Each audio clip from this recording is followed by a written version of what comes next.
moyen de résumer un peu votre relation aux deux notions que vous avez présentées, celle de champ, celle de monde. Puis vous les avez longuement étudiées, j'imagine, mais vous avez senti le besoin d'aller un peu plus sur le côté théorique, les limites que vous avez trouvées à chaque concept, mais il y a certains avantages, j'imagine, que vous avez retenus. Le concept de champ fait partie d'un ensemble théorique extrêmement comment dire, sophistiqué et tightly tied. Donc il y a une connexion très forte entre ce concept-là et les autres concepts essentiels de Bourdieu, de macrosociologie, habitus, disposition, capital. L'autre concept, et donc je lui ai infligé,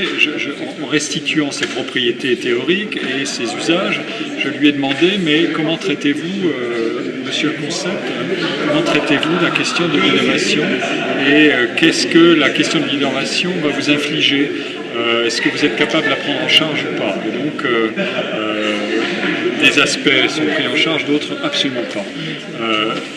Même exercice pour le concept de monde, qui est un concept qui vient de l'interactionnisme américain et qui a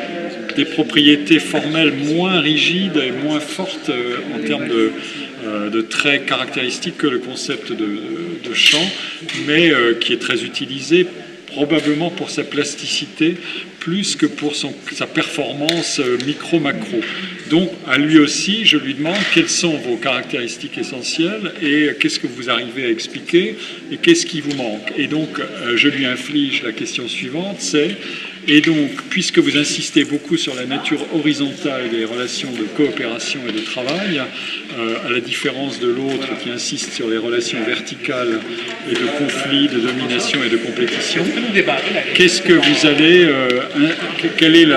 est la performance que vous allez avoir à l'égard de la question qui est cruciale chez l'autre, la question des inégalités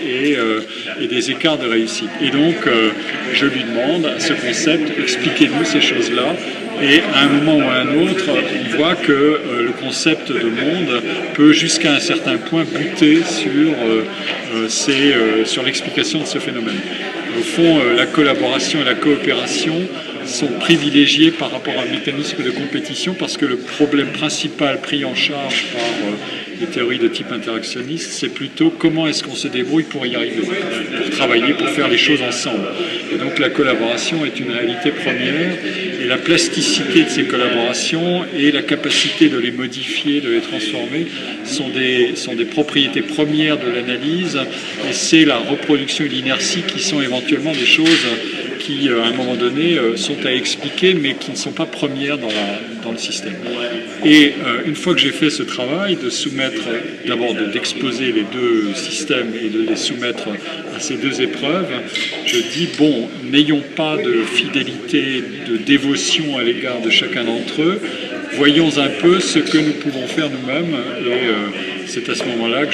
je propose de bâtir un autre système qui est micro-macro sur la question particulière de l'innovation, qui n'est pas la seule que traitent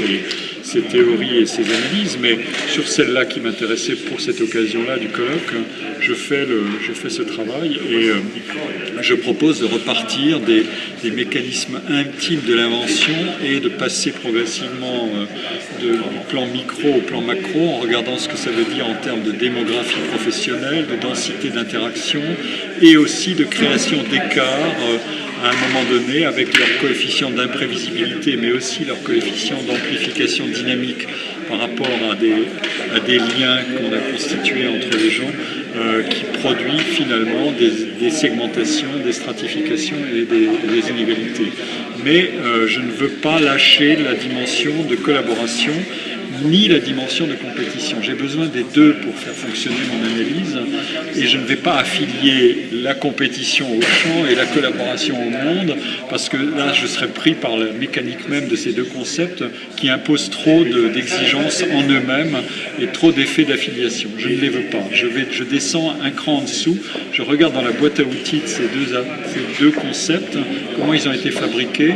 et je regarde ce qui m'est utile et je garde la notion de compétition parce qu'elle est forte et structurante et je garde aussi de l'autre côté la notion de plasticité des relations de collaboration.